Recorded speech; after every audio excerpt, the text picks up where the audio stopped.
Hi friends, welcome to my channel. இன்றைக்கி என்ன video பார்க்க போறீங்கன்னா, எங்கள் வீட்டு முறையில் நாங்கள் எப்படி குழம்பு மிளகாய் தூள் அரைப்போமோ அந்த மாதிரி நீங்களும் கண்டிப்பாக இதை அரைச்சி பாருங்கள். வாங்க இதை எப்படி அரைக்கன்னு பார்க்கலாம்.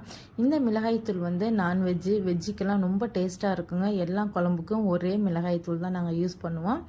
இது வந்து சிக்கன், மட்டன், சாம்பாருக்கெல்லாம் ரொம்ப டேஸ்ட்டாக இருக்கும். கண்டிப்பாக நீங்கள் இதை ட்ரை பண்ணி பாருங்கள்.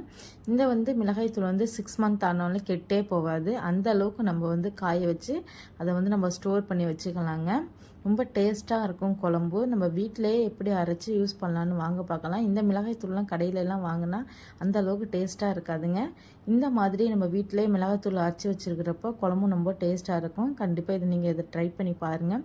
அதுக்கு நான் 1 கிலோ அளவுக்கு மல்லி எடுத்துருக்குறேங்க. இந்த மல்லியை வந்து நம்ம வந்து நல்லா ஒரு 2 நாள் அளவுக்கு நல்லா காய வைக்கணுங்க. இப்போ வந்து 1 கிலோ மல்லிக்கு நான் வந்து 1/2 கிலோ அளவுக்கு மிளகாய் எடுத்துருக்கிறேன். மிளகாய் வந்து நல்லா காரமாக தான் இருக்கும். அதனால நான் 1/2 கிலோ மிளகாய் எடுத்துருக்கிறேன். அது நீட்டு மிளகாய் 1/2 கிலோ எடுத்துருக்குறேங்க.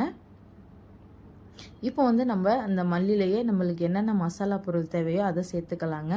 இப்போ 50 கிராம் அளவுக்கு நான் ஜீரகம் சேர்த்துக்கிறேன். இதில் 50 கிராம் அளவுக்கு சோம்பு சேர்த்துக்கிறேன்.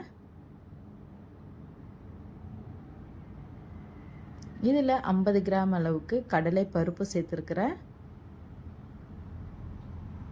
இதில் 25லேருந்து ஒரு 30 கிராம் அளவுக்கு மிளகு சேர்த்துக்கிறேன்.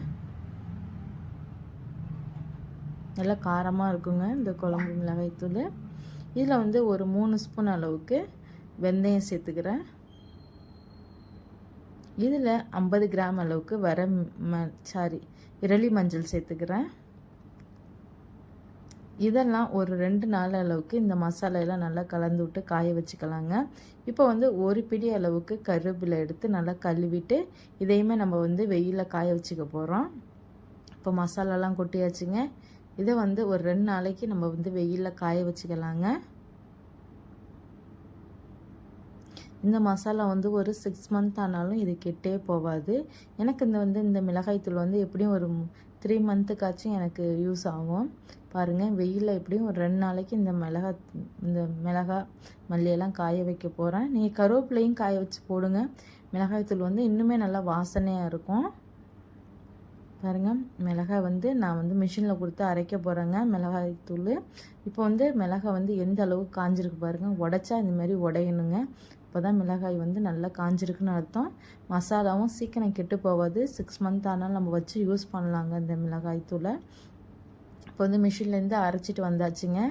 இப்போ நம்மளுக்கு டேஸ்டான குழம்பு மிளகாய்த்தூள் ரெடி ஆகிடுச்சிங்க. இந்த மிளகாய்த்தூளை வச்சு நம்ம எல்லா குழம்பும் இதிலே செஞ்சுக்கலாம். ரொம்ப டேஸ்ட்டாக இருக்கும். கண்டிப்பாக நீங்களும் இதை ட்ரை பண்ணி பாருங்கள். இந்த வீடியோ பிடிச்சினா லைக் பண்ணுங்கள். மறக்காமல் என்னோட சேனலை சப்ஸ்கிரைப் பண்ணிக்கோங்க.